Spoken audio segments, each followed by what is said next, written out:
Welcome to a quick discussion of Professor Layton and the Curious Village. For its 15th anniversary in North America, and with the announcement of a new game, I wanted to look back at one of my favorite games for the DS.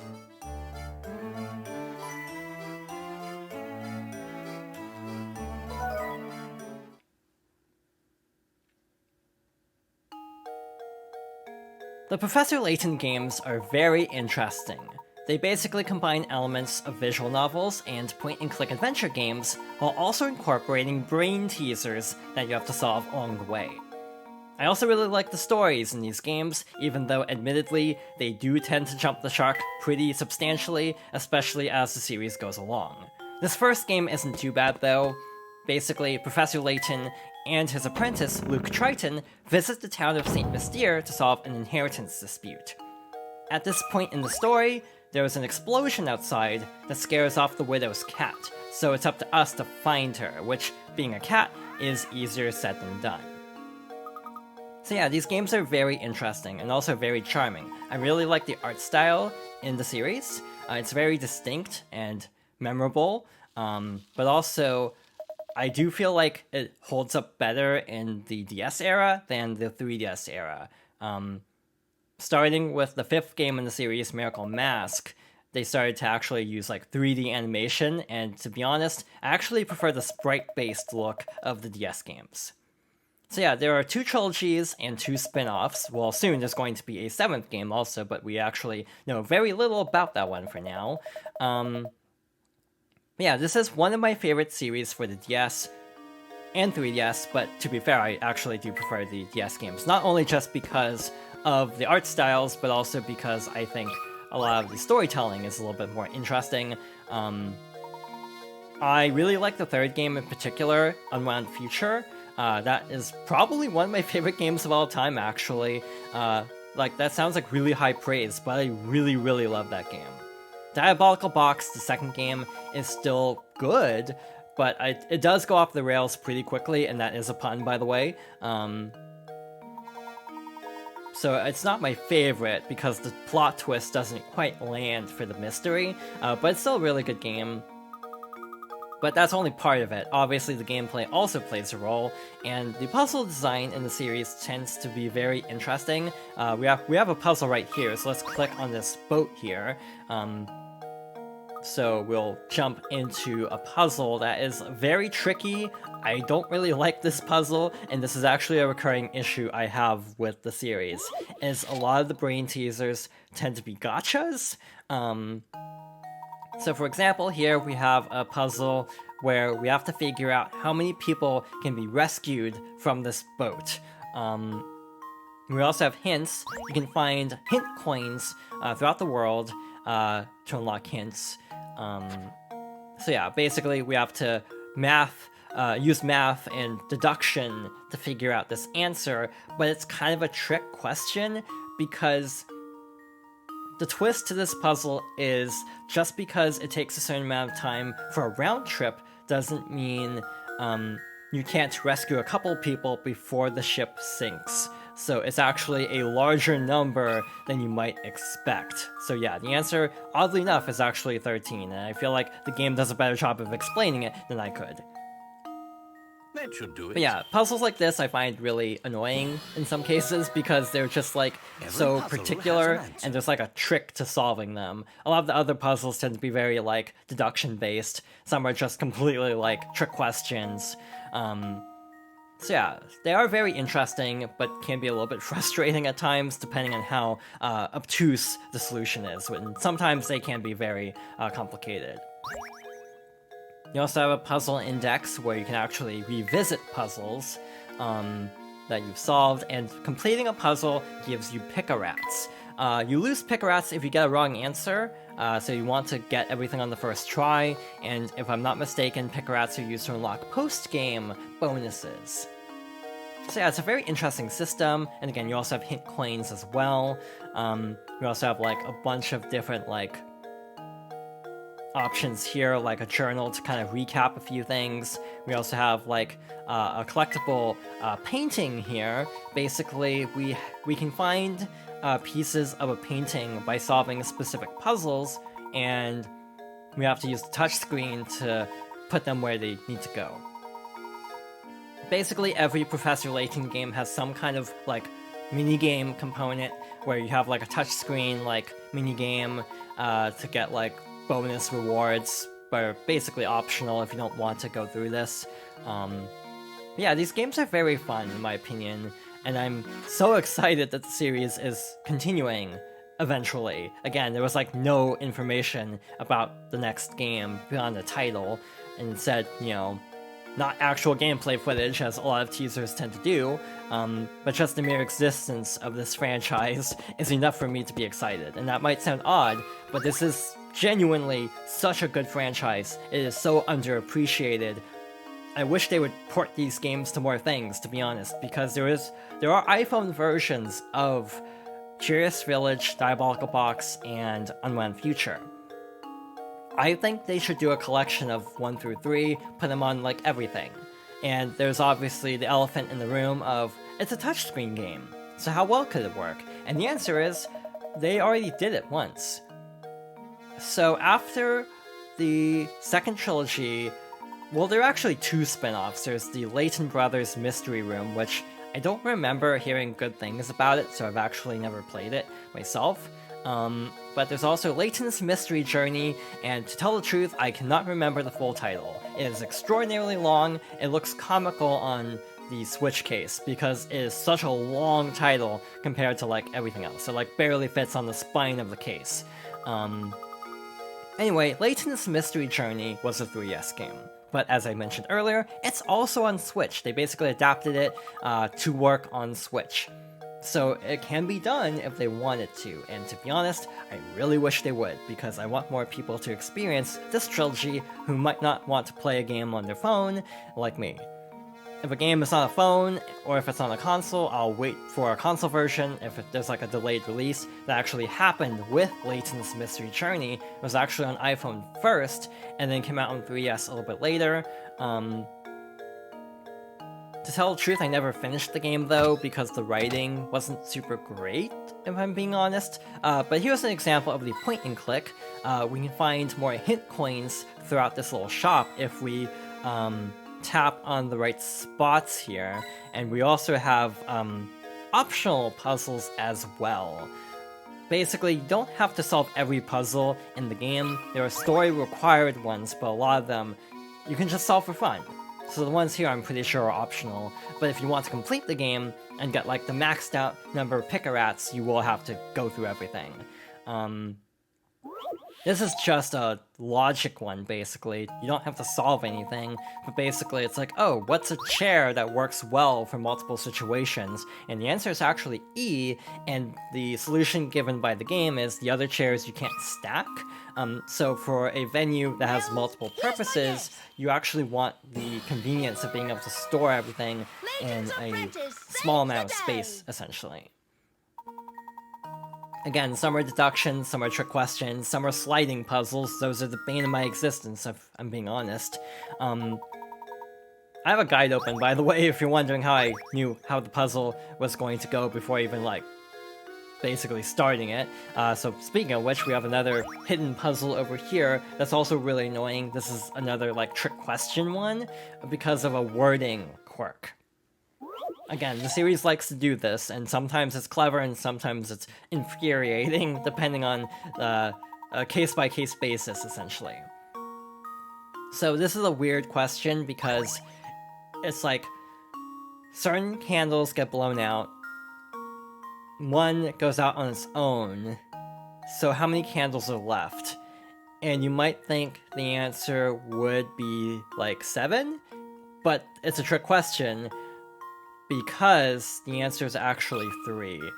And the answer is, the ones that actually extinguish are the ones that are left because the other candles melt. Again, this series does things like this that are, again, both clever and also kind of aggravating at the same time because it's such a weird solution, but it makes sense. But you might instinctively input 7, lose pick-a-rats, and it's frustrating. So a lot of times when I play through these games, I actually like save before a puzzle, A lot of times you can't actually back out of puzzles also, so if I find a hidden puzzle, I oftentimes will back out, save, and then try and just kind of bash my head against the wall with different solutions until I figure out what the game is wanting. Again, it's a very, very fascinating series. Even though some of the puzzles are hit or miss, the majority are still very clever. Alright, let's continue looking for the cat. I also really like the music. The main theme of the later games, which actually doesn't play on the title screen in this game, but I think it does in all the subsequent games. The main theme is like one of my favorite video game songs, like straight up. I really like the main theme. Like it has such a like interesting, unique style to it, like with the accordion and everything, and it just feels so distinct. I think that's a really good way to describe the series in general, is distinct. So, to talk more about the series in general, I really like most of the games, except of the ones I've played. The two I don't really care that strongly about, other than Layton's Mystery Journey, which again I haven't even finished. The other one I'm kind of lukewarm on is actually the first 3DS game, which is Miracle Mask. It never really resonated with me, and I actually don't even remember why, because that was like a 3DS launch title or something ridiculous. So like, I don't even remember what I disliked about it. But I remember kind of being, yeah, lukewarm about it. I was trying to remember, and I think it's a combination of it was the first 3DS game, so they tried to do a lot of puzzles differently, because the 3D effect is on the top screen, the touch screen is on the bottom, so oftentimes the controls kind of conflicted because they'd have a puzzle on the top screen that you'd actually control using the touch screen, and that felt a little bit like clumsy, I guess. I feel like by Azrin Legacy, which is the final game of the series up until now for the main games, things were ironed out a little bit more. But also, I think part of my problem was I accidentally figured out a mystery too early just because I know a voice actor's voice extremely well. Like, there's a twist in this story that involves a character, and the actor's voice is so recognizable to me from other roles that I just immediately figured out the plot twist super early. I do feel like that was kind of my problem, that the twist fell short. In general, the second trilogy is a little bit more toned down. Like, there are still weird twists and everything, but in general, they don't feel as like outlandish as specifically Diabolical Box is like really outlandish, and then Unwound Future is also pretty out there. I feel like if you're the type to really analyze a story, I feel like Professor Layton as a series could be really frustrating. But personally, I really enjoy them for like the character interactions, and the stories are almost kind of like a framework for everything else. So in general, I don't mind the stories too much, but again, Diabolical Box was kind of like the point where I was like, okay, this is really outlandish, but again, I still really like that game. So this one is also tricky. The answer is 7. Again, I'm looking up answers. It's not like I haven't played this game before, so I'm just skipping ahead for the sake of example and being able to show off as much as possible. And to be honest, if I tried to math that out, I would get the wrong answer anyway, because yet again, it is a trick. So yeah, that is a recurring theme in these games. The trick question ones and the sliding puzzle ones are always the ones that give me the most grief. So yeah, in general, I feel like the ratio in this game is a little bit imbalanced.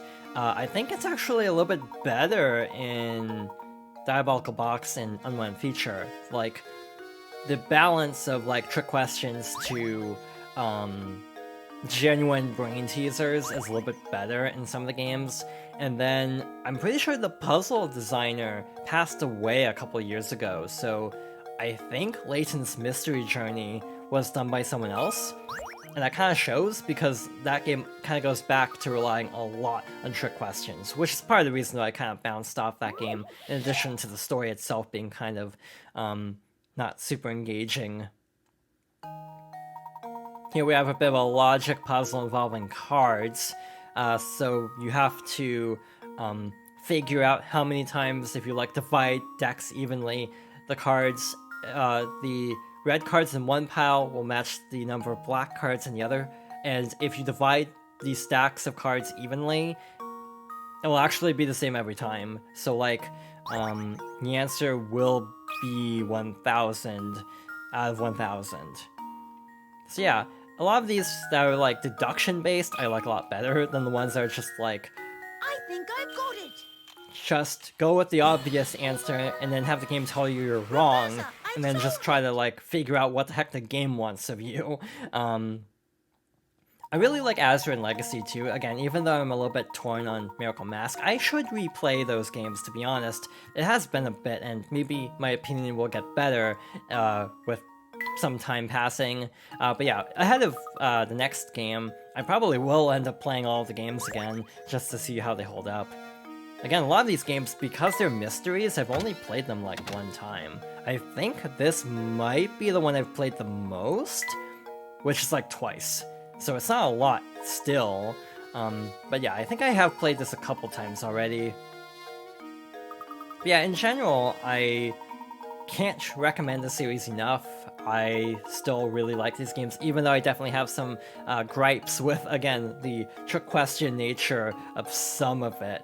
And yeah, sometimes the story is a little much, but for the most part, these are games that are incredibly special to me, and I'm so happy that we're getting a new one. Obviously, there's a lot of mysteries still, like, again, I'm a little bit concerned because the quality of the puzzles went down with Layton's Mystery Journey, that 7's puzzle designs will also be not as good as the first trilogy. So yeah, I am a little bit concerned about that, and I'm curious to see where they go storyline-wise, because there was also an anime for Layton's Mystery Journey that basically resolves the mystery from the first game, from what I understand. So will this game be another prequel, or will it be like a sequel and actually tie into Layton's Mystery Journey? We're kind of not sure yet. I'm pretty sure there was actually like someone found artwork. This is actually being recorded the day of the Nintendo Direct, so that's why I don't know a whole lot of details about this yet, because I haven't actually looked into too much detail, but I saw some artwork go by from the new game, and it does seem like Luke is still young, which would indicate that's like in the original game's timeline, rather than being set like in the future during like the Layton's Mystery Journey part of the timeline. Either way, again, if this game turns out to be good, which I really hope, I'm very much looking forward to it.